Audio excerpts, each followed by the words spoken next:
Hey everybody, welcome to another episode of Everyday Strong with Dr. Michael G. Daniels. This is your host, C.B. Baker.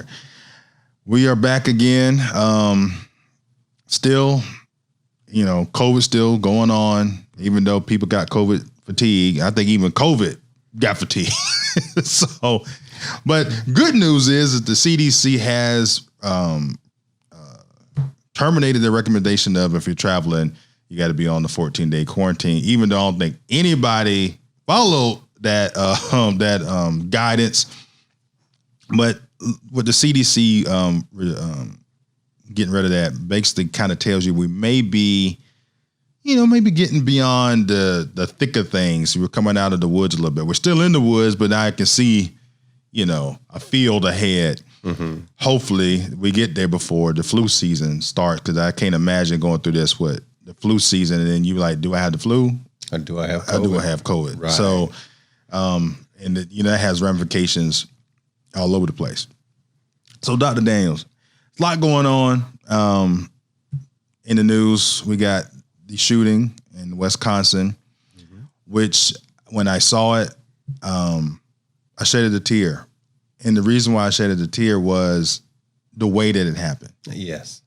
And I was like, this is getting out of hand. Mm-hmm. It's like it's and the people of Wisconsin up there protesting and doing things is like you said, if you don't hear me, I'm going to past hollering. Now I got some actions got to start happening. Mm-hmm.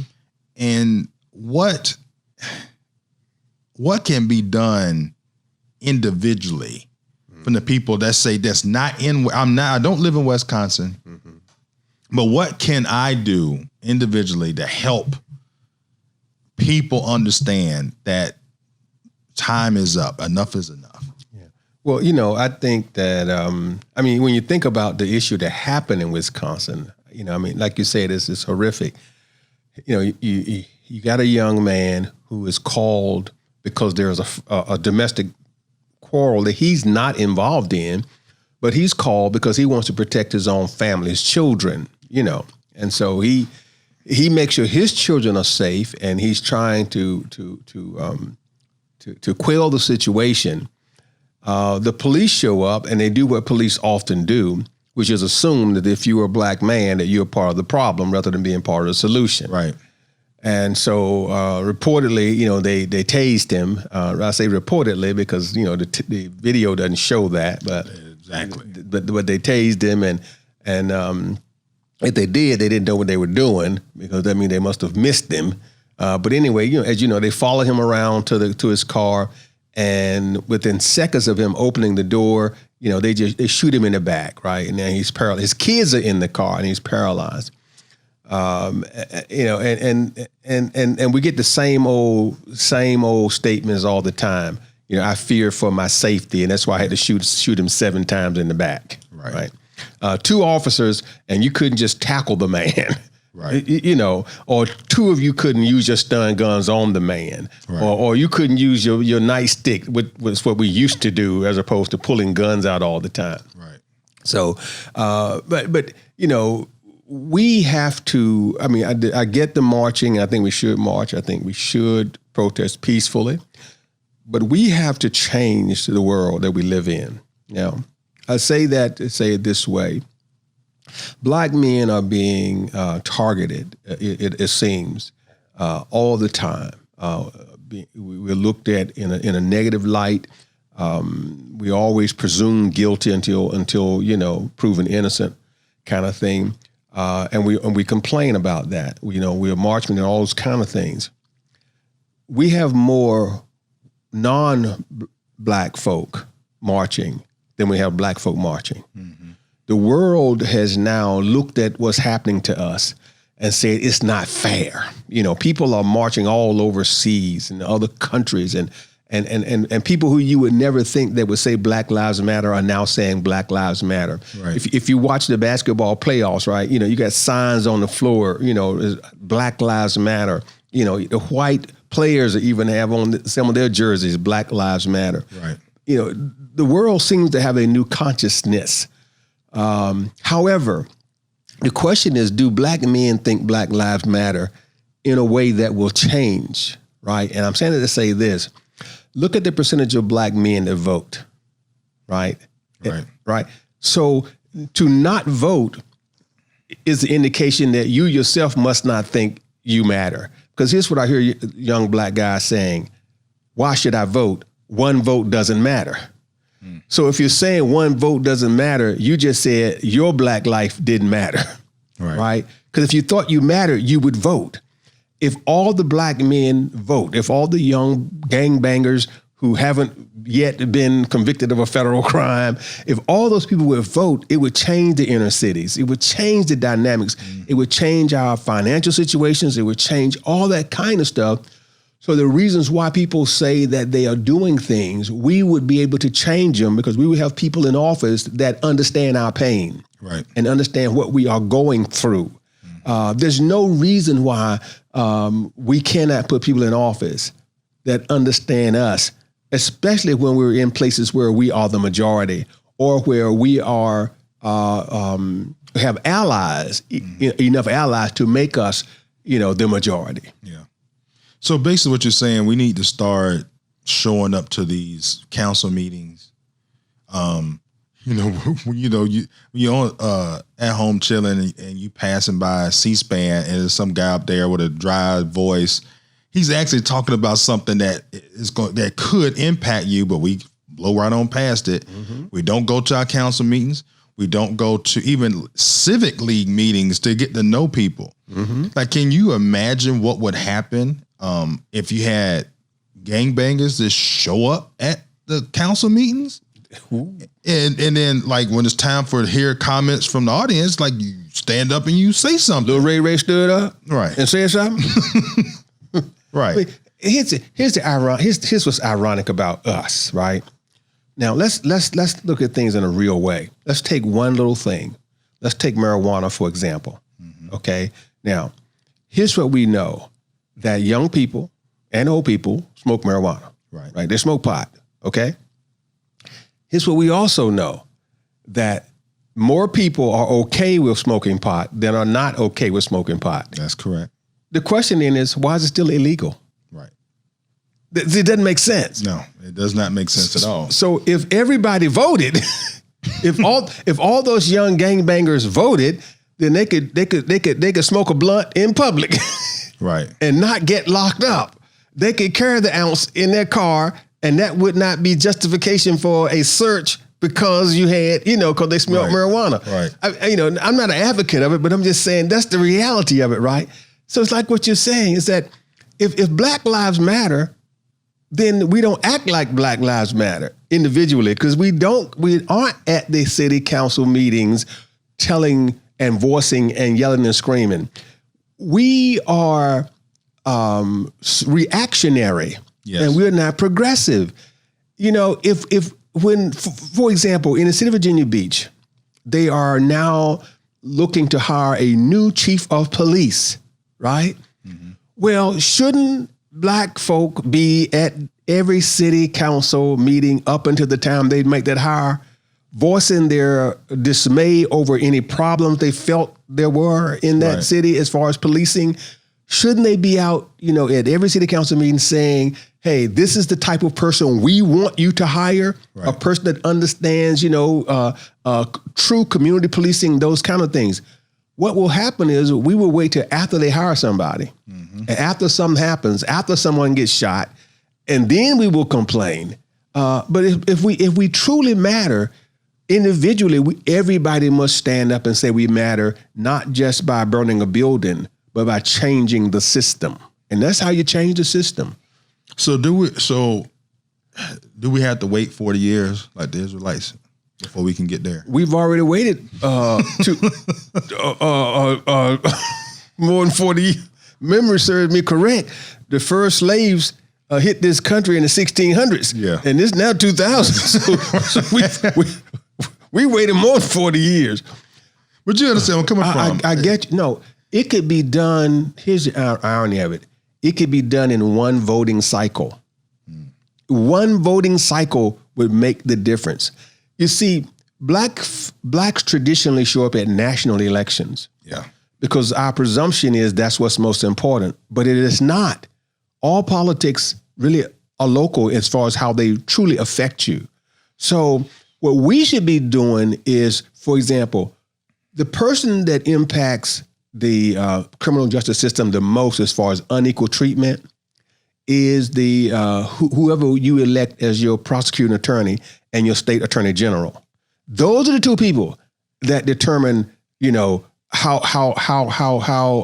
the disparate treatment of blacks and whites go as far as the criminal justice system. So you need an attorney general that is sensitive to the black community. That starts off at the state level. But you also need a prosecuting attorney, because that's the one that determines who gets prosecuted.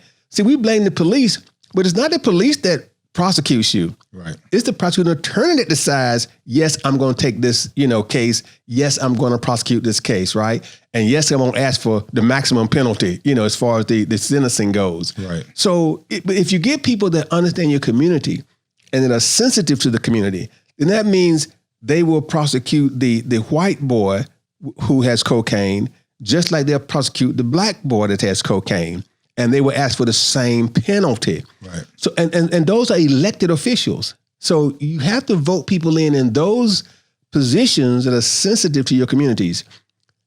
The same thing with city council people, because they're the ones that elect they're the ones that hire city managers.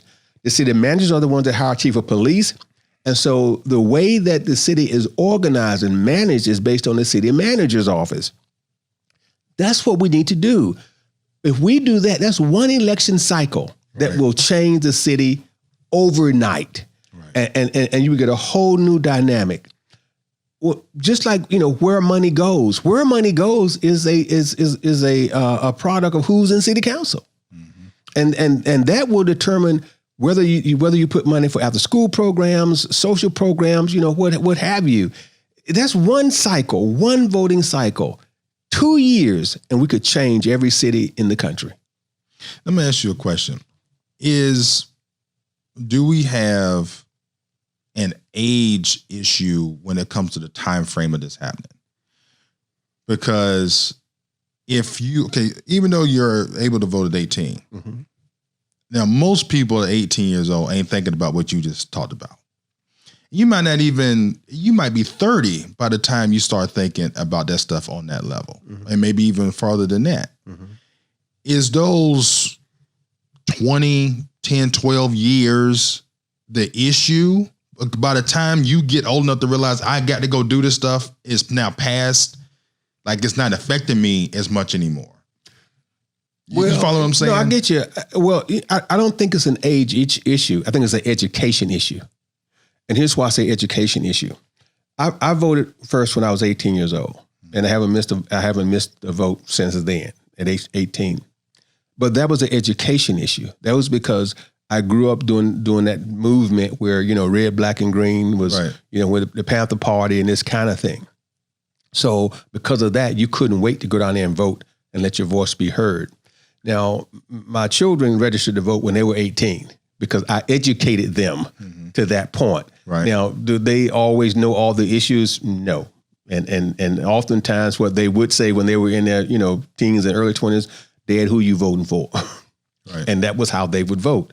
Well, okay, that's fine. At least they voted, Right. And so I think if parents educate their children, and just like you push your children to go to school or to go to college, we should push our children to register to vote. And then if they don't know, we should tell them who to vote for. Just like they don't always know what school to go to, but you tell them you're going to school. Right. They might not know to go to college, but you tell them you're going to college. Right. So we should tell them who to vote for because they may not know. And I'm okay with that concept of you telling your child who to vote for if they don't know. Because the bottom line is that's the way life is all the time. Why should I let a politician tell my child who to vote for? Mm-hmm. What makes the politician more adept at the problems that my child faces? Right. I know what problems my child face, so I don't need the average advertisement from the politician to tell him who to vote for. I can do that myself and say who to vote for. So that's why I say I think it's an education issue as to who does what. It's us educating our children, and it's citizens educating other children as well. Yeah.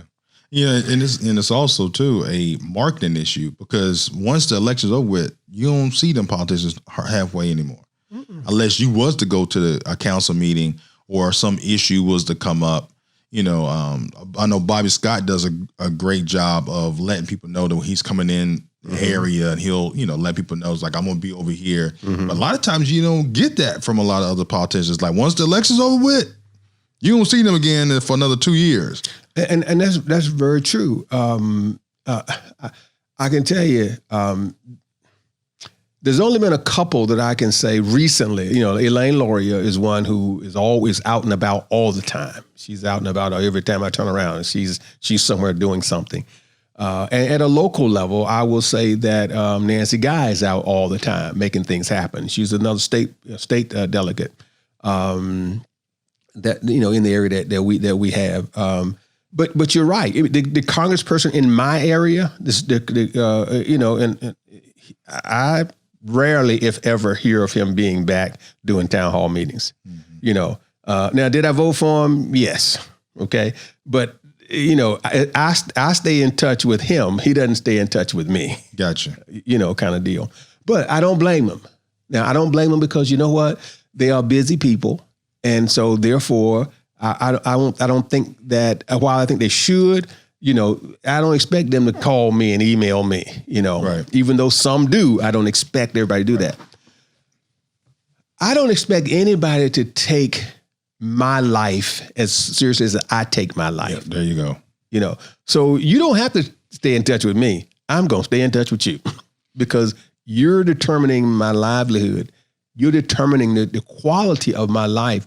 I think most people who are Black don't understand the power they have when you go to a congressman, when you go to your state representative, when you, now not just in person, but just to mail them a letter, send them an email. Most people don't know or make a phone call, the impact that has on them. And I'll give you an example of what I'm referring to real quick. Some time ago, my sister-in-law was murdered. Okay. Now I realized that the prosecution of a criminal is a local matter, right? It's a local matter, but also understand the impact it has when people who are high up in the chain of command put pressure on you. So I wrote to the President of the United States at that time, which was Bush #1. I wrote to him, explained to him what happened, and asked for his help. I got a personal letter back from the president.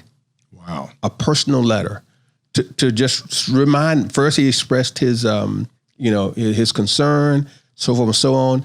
Then he said in the letter that, as that's a local matter.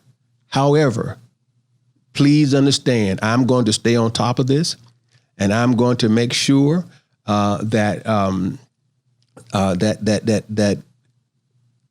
we oversee the process to ensure that it's fair and equitable for all concerned. Okay. Now I only wrote to him. However, then I get a letter from the state attorney general. Right. Telling me the same thing, basically. Don't worry. Right. We're going to make sure that the prosecutor does their job. Then I get a phone call from the prosecutor locally saying, don't worry, we're going to fry him. Okay. He didn't use those terms, but right. You know what I'm saying? Right. So, you know what I'm saying? But just that one letter, it took all of what? Took me about 30 minutes to craft the letter and send it off. And I get all those responses from the president on down. Most people don't understand that, it doesn't take a whole lot to get action because, believe it or not, most elected officials want to serve. They really want to serve, but most people don't take advantage of what they offer. All of them say all the time, my office is open to you. They have staff that they hire to handle the problems. Right. But we don't always do it. But that's what we need to do, is to use them because they want to know that you're pushing them. Yeah. Now, for the politicians that are in office that you may not have voted for, you're basically saying you should do the same thing. Oh, absolutely. Yeah. It doesn't matter whether I voted for you or not. You are still my congressman. And that's the part that I think people need to really grasp. Okay. And part of the issue is in America, we've become so team oriented. Like politics is not football. Like when your guy loses, he lost. The guy representing you is got us in office. That's right. So he is supposed to represent you. So then you got to go down there. You got to talk to him. But if you say, well, he's a Republican, I'm not going to talk to him because he ain't gonna listen to me in no way. Well, if you don't even try to go down there and talk to him, he don't even know your issue. Well, here's the other thing. He doesn't know you didn't vote for him. You know what I'm saying? Not one letter have I written said, I did not vote for you. However, would you please help me? Right. No. Currently, my congressman is a Democrat, but prior to this person, and it's Meacham. Meacham is my congressman. Prior to that, it was a Republican. I wrote to him all the time, expressing my concerns, expressing my dismay over his voting, all those kind of things. He always responded back. Always. I never said I didn't vote for him. Right. But he always responded back. And, even here's the kicker. As you know, I was a federal employee, right? I had a problem on my job as a federal employee, and I wrote to my congressman. Okay, he was a Republican at the time. He wrote me back and said, basically this, as you know, as your congressman, as little I can do about, things on the job. However, I'm going to make sure that at that time, the Secretary of Department of Commerce, I'm going to make sure he's aware that you are experiencing these problems. Right. And he did. Okay. Now, when he told the Secretary of Commerce, even though he has no jurisdiction over him, the Secretary of Commerce told the National Oceanic Atmospheric Administration told that chief. Now, when it came down like that, okay, it didn't matter that the congressman couldn't do nothing. The simple fact that he told the secretary tells that person, and then that person tells the next person, all issues were resolved. Okay? Right. Just that simple. Because it doesn't matter oftentimes whether or not the person is for or against you. All you have to do is just say, I got a complaint from this person. And everybody wants to make that person above them happy. Boy, I really hope everybody caught that. That was a gold nugget there. A life gold nugget that I'm going to apply from here on out. Because off air, you told me to CB, when you make a complaint, don't go one level up. No. Because one level don't change nothing. Here's how I look at it. When I got a complaint, do I go to my angel or do I go to my God? That's a good one. I always go to the top. Go to the top. It's always, Lord, I got a problem.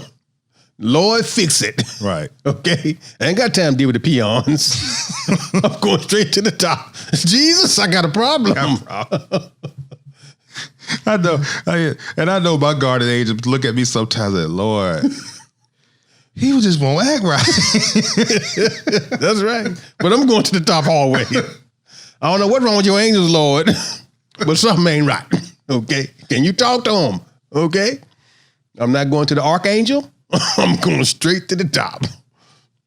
You know what would be interesting in most people's frustration is, can you imagine if you became your own guardian angel and then you sat back and watched some of the stupid stuff you did or do on a regular basis, and you can see, because the angels, it's got the gift of seeing the future, like what you should be doing. And can you imagine that frustration that you would have with yourself? Well, I tell you, this is how I kind of look at it. I look at how I view my children. And I think that's probably the way the angels view me. Because I look at some of this stuff. Well, I'm sure my parents did the same thing with me. Saying, look at this fool. Think he know everything. Right. And so at some point it becomes kind of hilarious. Sometimes you have to laugh, right? So what is this fool doing? They know, do they really think I don't see him doing, and I think it's what the angel says about us too. But that's their job, right? Their job is to make sure that we are taken care of.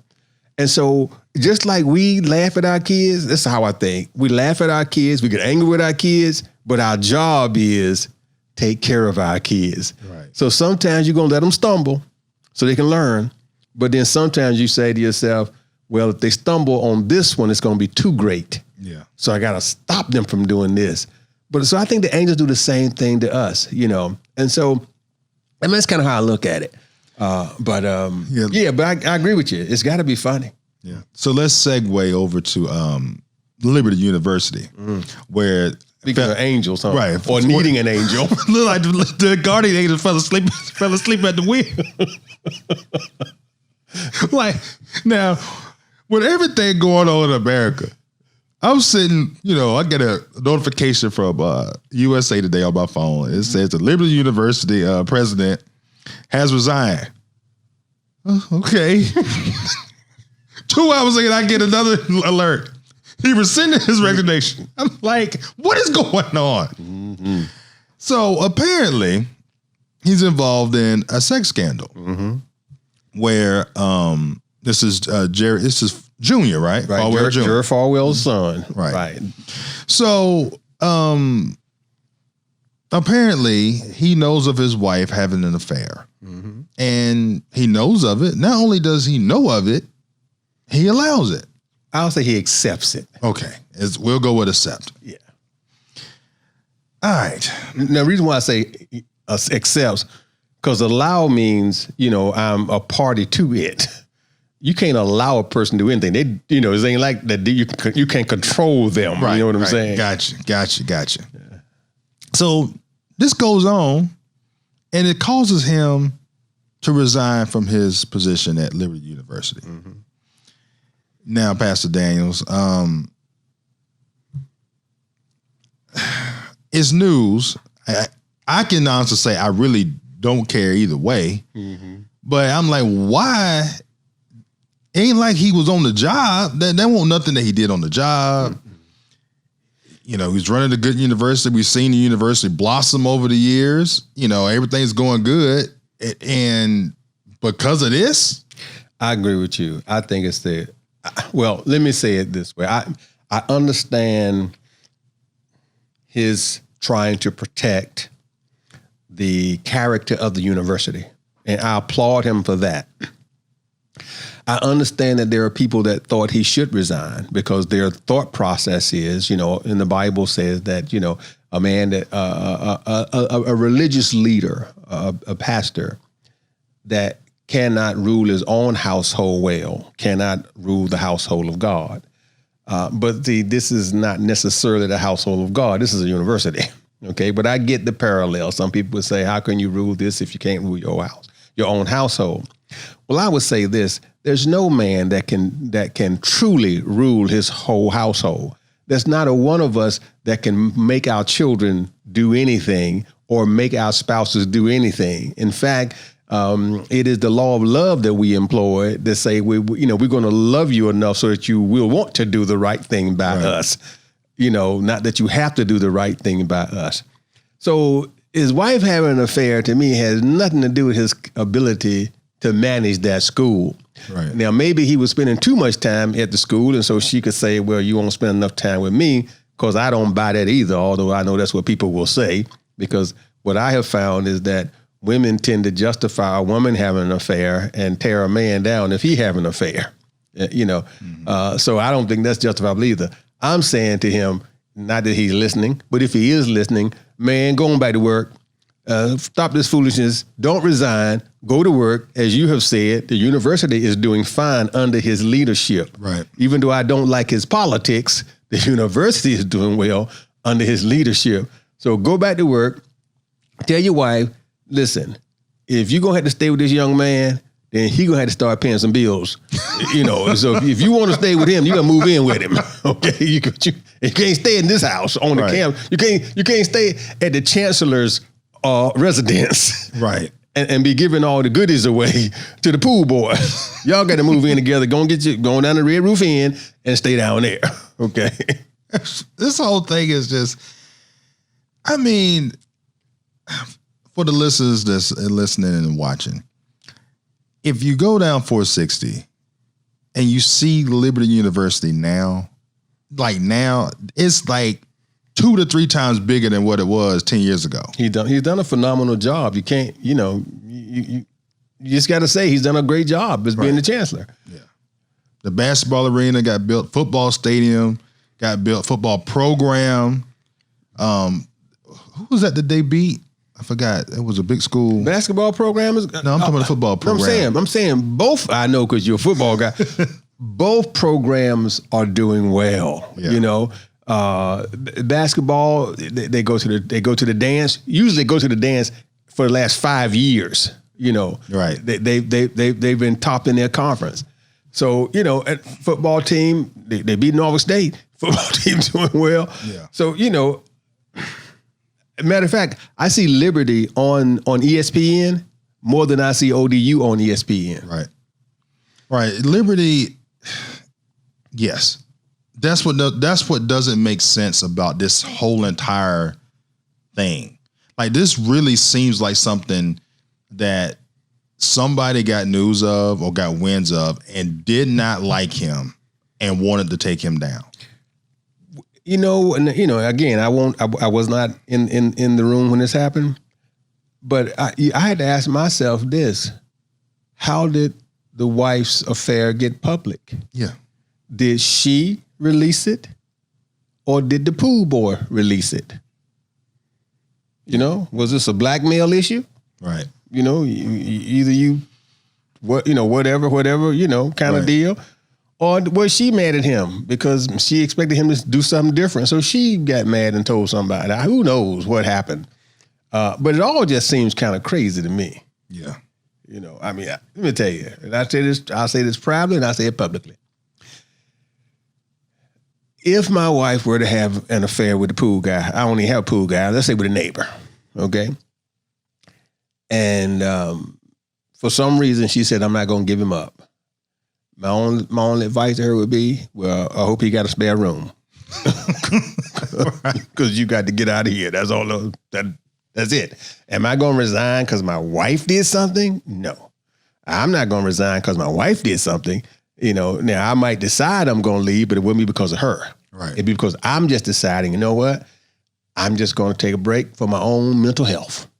And then it would just be a leave of absence to get myself together. Right. And come back and be better than I was before. Right. It all happened. Right. Go down to Jamaica. That's right. or Michael got his groove back. All right. Go to Jamaica. I'll come back speaking. Yeah, I'm on. And people at church be like, Pastor, you acted different. Hey. That's right. Yes, that's right. So, but yeah, I don't get it either, brother. It defies logic. Who knows? Yeah. I mean, it's we covering current topics, and that was one of the ones up there, and I was like, well, I mean, it's there, Yeah. But I expect something. For one, he's too powerful in that university network for him to be gone. It's kind of like when remember when Michael Dale left Dale? And it's like, and then it started, it ain't plummet, but it started declining. It's like within 5 years, he was back at the CEO because they're not going to he's not going to let it fail. And then they know who they need to have in the office. Right. You never know. I mean, again, and like I say, I don't know who's on the board. You don't know who the board is. I know the chancellor has a lot of clout. I know the chancellor makes a lot of great decisions. But I'm like I say, I'm not familiar enough with how that governing body works, but I kind of equate it like to Regent University. If something would have happened to Pat Robertson, you would hope that he has equipped those who can follow him so that it doesn't go down, it keeps moving forward. Right. But if something negatively happened to Pat Robertson, then I'm like you say, I think it would have a devastating impact, but just because of the name, the brand recognition. When you look at, him and Regent, they're kind of locked in, and the same thing with Falwell and Liberty University. That name recognition kind of sets the stage. If you can't trust Falwells, who can you trust? Right. Yeah. So is there anything you like to bring up before we close out? Well, all I can say is what we've been saying for so long, and I got to keep echoing. We need, young men, black men need to vote. Black women, we need to vote. And I know that there are a lot of people that have various reasons for saying they're not going to vote. We can't make the same mistake we made in 2016. Yes, that's a fact. We let people tell us that we should not vote for Hillary Clinton because she was a liar.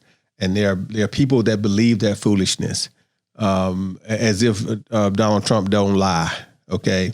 I'm not telling you who to vote for, but I'm saying you need to vote now. But what I'm also saying to you is this, is that if you don't like racism, if you don't like misogynistic behavior, if you don't like those that are in favor of the rich becoming richer on the sweat of the poor, if you don't like injustice, then you need to vote for the Democratic ticket.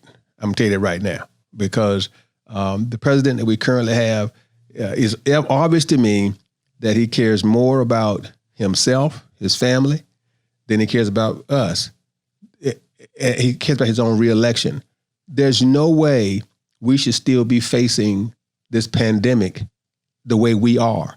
Yeah. We are supposedly the smartest and the richest nation in the world, but we have 1/4 of those affected by this pandemic. 1/4, and we're not the largest population, Right. but we got 1/4 of those affected, right?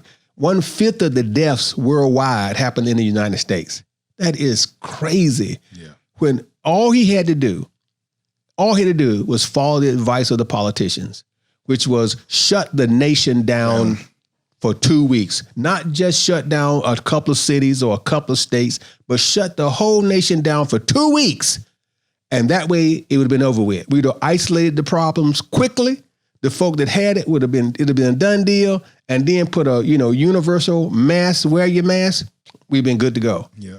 But he didn't do it because he's worried about, how he's going to look. Right. And now look at us. Since March, and we're still doing the same foolishness. Yeah. So I'm just saying, if you love your older grandparents, your older parents, people who have high risk, you better get some sense and vote for somebody who's not afraid to make a tough decision. You know the crazy thing? Wuhan is now having massive pool parties. People out there with no mask on because they did what they needed to do and they had to stay a little bit longer because it was epicenter. Right. But they did what they need to do. It's the age-old saying, if you sacrifice a little bit now, you can have a lot of great stuff later. Right. So I got a trip coming up, but if they was to go ahead and say, all right, let's just go ahead and nip this in the bud. Let's say November. Well, he's not going to office right in November. Let's say this stuff's going on in January, and Biden gets inauguration, and the next day he say we're shutting everything down 2 weeks. Just to go let's kill this thing with a sledgehammer, like not just baby it. Let's go ahead and kill it. Because after Christmas. After New Year's, you ain't going nowhere, no way. It's cold most places. So you shut it down there, it'd be like, okay. It'd be a done deal. We wipe this thing out instead of carrying on to 2021 or 2022. I sacrifice my vacation. I really. Because it ain't like I can't go later. Right. If you shut everything down, then they ain't going to keep my money. Right, that's right. So it wouldn't bother me in the least bit. But all this current president does is blame other people. See, he blames China, and he likes to call it the China virus. Like we're going to stop calling it coronavirus because he says China. Right. But that's what you got some folk, some of these crazy folk out here saying, it's the China virus. No, it ain't. It's the United States virus. We got more folk affected than anybody. He blamed Obama. He been in president for 3 years, and you going to blame Obama? You've been president for 3 years. So what you're saying is your first 3 years, you did nothing. See, you want to blame Obama when something go bad, but you want to blame yourself when something go good. That's what I'm saying. I know there are a lot of folk not going to agree with me, Right. But I'm saying if you vote for this guy, you done lost your mind. That's all I got to say. Yeah, I mean, at the end of the day, it seems like President Trump has been campaigning, never stopped campaigning. He has never stopped campaigning, and he has never done anything. You know, he takes credit for what other people have done, and he blames people if things go bad. Mm-hmm. You know, and that's what I am so sick and tired of hearing him talk about what Obama did. Yeah. You've been president now for almost 4 years. You've been president for 3 years and several months, and you still talking about what happened on the watch before you? Yeah. He blaming Obama for not having PPE equipment. What the heck is that? Right. He blaming Obama for that? All this time he had it to ramp up and get some equipment. See, Obama did not blame Bush for the housing crisis. He did not blame Bush for the problem that they had in Detroit. He came in, he fixed Detroit. He got the auto industry running back again. Mm-hmm. He got the housing market. He straightened the housing market up. He put Wall Street in check. He didn't blame everybody. He just did what he had to do. All this guy does is blame other people. Yeah. And that's why I'm saying, if he was running a business, he would be fired. If he was running a business and was the CEO for 3 years and kept blaming the previous CEO, the board would fire him. Matter of fact, he'd have got fired in February. Bingo. That's what I'm saying. Right. Based on his response to his initial response to the coronavirus. And if I'm being conservative, let's say March. He's been gone. Gone. Because we gave you a month to figure out what we're going to do with this. And then when nothing really happened, you going back and forth for Como in New York, it's like, this ain't helping. Like, okay, this is in New York and in California, but these people travel places. So what are we going to do? His first response was, it's fake news. Yeah, that was what he said first. It's fake news. It's the Democrats trying to drum up something. Yeah. The dumbest thing.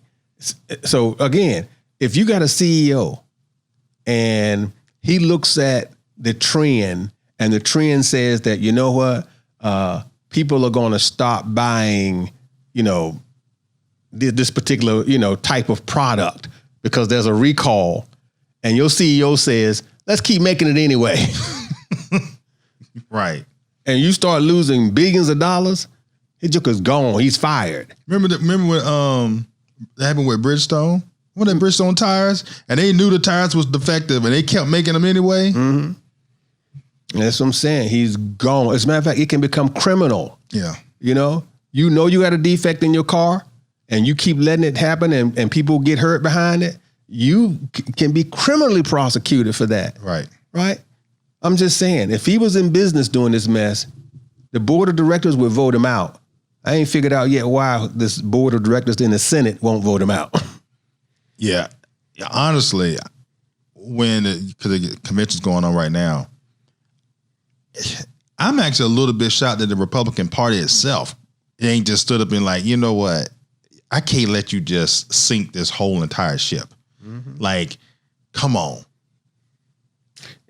I agree with you. I told my wife this. I don't know what he has, but it's almost like he has put them in a trance.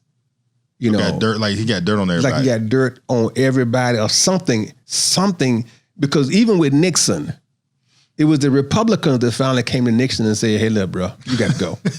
Right. You got to go. You can't stay here. You got to go. This guy is you got even the moral, that's what I don't get. The moral majority and the religious right hold him up. How in the heck can you be the moral majority and the religious right and you hold up a man who, number one, who on national television says, yeah, I love grabbing women, in the private parts. So what? You had to grab them a little bit here and there. Come on now. Right. How in the world can you say, yeah, we're going to, I mean, you granted, you don't vote a president in based on that.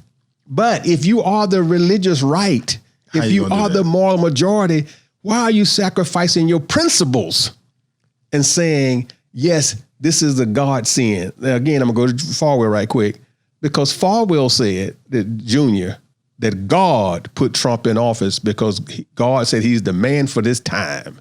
It's if like, the Lord was looking down saying, this is such a great Christian, we want him in office. Come on. And the same people were saying that Hillary Clinton was such a liar that you can't have a sinner in office. You can't have a sinner in office. Right. As if Hillary Clinton had 4 or 5 boyfriends. And we know Trump was dating Stormy Daniels. Right. A prostitute, basically. Yeah. Yeah. It's strange times. The only way I can say that God sent Trump down here is the same way that God hardened Pharaoh's heart. That's the only thing I can think of. Then you know what? Amen. And on that note, I'm your host, CB Baker. Till next time. Peace.